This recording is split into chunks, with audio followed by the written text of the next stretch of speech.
Hey guys, it's Tony the Newbie Setters, and it is way beyond time to get some things planted in my little planter pallet garden.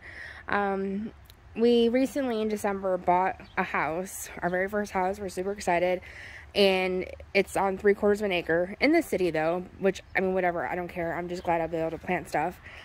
And even though we're doing an in-ground garden, I still kind of wanted to plant some things in planters because kind of like a backup, but also just kind of see what different things will do. And plus I already had a planter, so I figured why not. I'm also doing kiddie pool planters, 2 of them.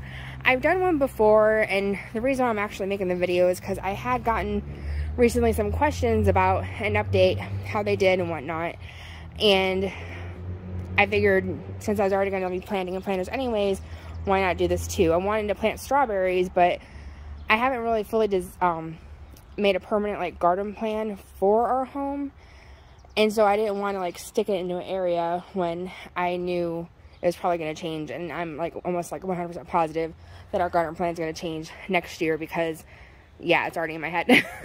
But anyhow, so I really like the idea of planting in the kiddie pools. I did get the idea from, Roots of Refuge. I'm sure you guys have all seen her videos. And the reason why I like it though is because you can see these planters, they're very tall, so they take a lot of material to fill up.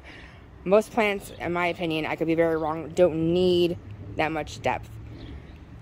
The kiddie pools, they're shallower, like I think it's just the right depth, and then it's a bigger surface, so you can still plant a lot of stuff and not, like, in my opinion, like use a ton of soil. I mean, you're still using a lot of soil, it's a big space, but I just feel like it's more, I feel like it's better use of resources, kind of. Anyhow, plus, sometimes you can get the kiddie pools for free at the end of the seasons. Maybe they've got like cracks in them or whatever. I did not. I did pay for these.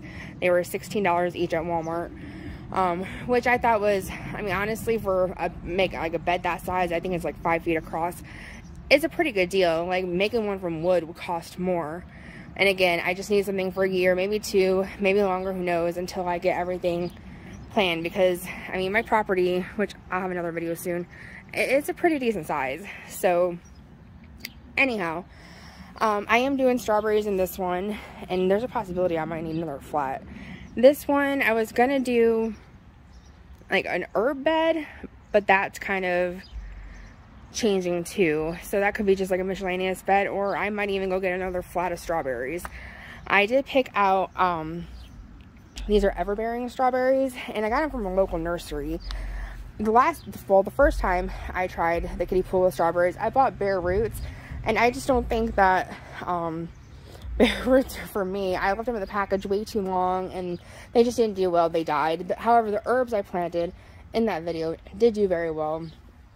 It was just kind of a crazy time. COVID was happening. We were supposed to be moving to Michigan, and that got put off, and so obviously now we are in Michigan. But yeah, so I mean, I think it's a really good idea. I would definitely recommend it.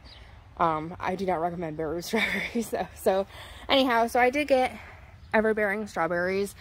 I think generally there's 2 kinds of strawberries, everbearing and June bearing. And the reason why I picked everbearing is because I just kind of wanted them all season long, especially because I had a feeling I was going to be late planting, and I am. It's today, I think it's like June 2nd or 3rd or something like that. It'll be fine. I'm not worried about it. We'll get what we get. But yeah, so I just kind of want to have them all season long, and I was worried if I got the June bearing ones, if I got them in late, that maybe we wouldn't get any.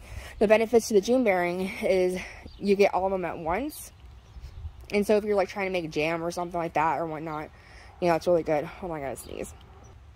Okay, and I'm back. My allergies are going insane this year already. I guess not already, it is June. Anyhow, so yeah, so the June bearing, you get them all at once.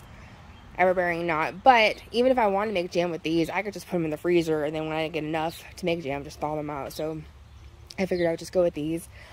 And then also I got these at a local nursery, and I feel like for them basically being ready to go and just put in the planter, the tray was $17. And I think, I mean, bare roots are cheaper, but they're not really, like, they're not ready to go like this. Like, I've already got strawberries on these. Let's see them. So yeah, and I'm just bad at getting things done on time.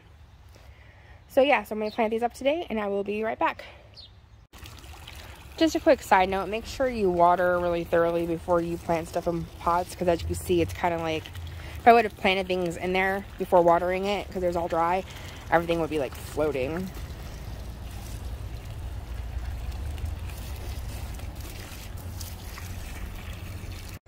Okay, so now that I got the strawberries planted, just kidding, I am gonna put the plugs in there.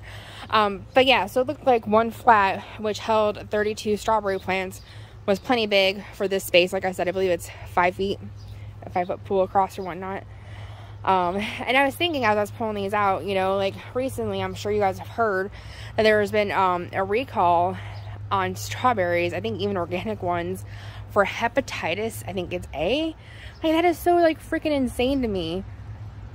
It seems like there's just so many recalls lately, so many places getting, like, food places getting like set on fire. So I'm excited to be, and very fortunate to be able to grow my own strawberries this year.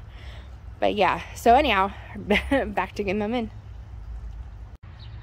I had to take a break from planting, but my husband putting up our cattle panels. I'm so excited. All right, guys, they are officially in. I think they fit just perfectly. I mean, they might be a little close. I'm not sure. Not really the strawberry whisperer, but you know, I mean, we'll see. Whatever happens, happens. And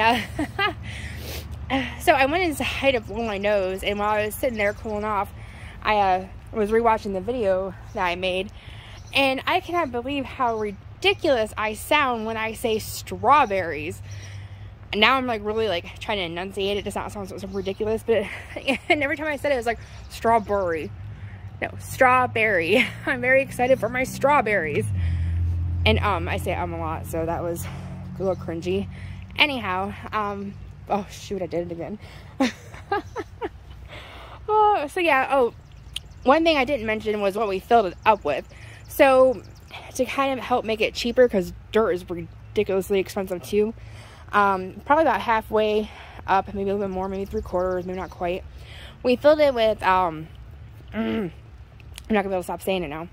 We filled it with, so we had 3 big maples that had to come down because they were dying. So right there is where they ground the stumps. And so we took the combination of those like wood chips that are mixed and that soil and straw and filled up the bottom and mixed it up really good. And then the top we put potting mix on it. So we'll see how it goes. I think it'll be fine. I haven't tested my soil, but I've seen a ton of worms. Like anytime we put like a shovel into the ground, there's just a ton of worms there. So hopefully that's a good sign. The only thing that I'm like maybe kind of concerned about is not so much of it being fertile, but it being too heavy for planters, because I did it in the bottoms of all of these, to be quite honest. But yeah, let's see, brain fart. And yeah, I think that was it. So hopefully you guys want an update, but just know if you don't ever see this again, it's because they all died and I didn't make another video. Anyhow, thanks for watching. Bye.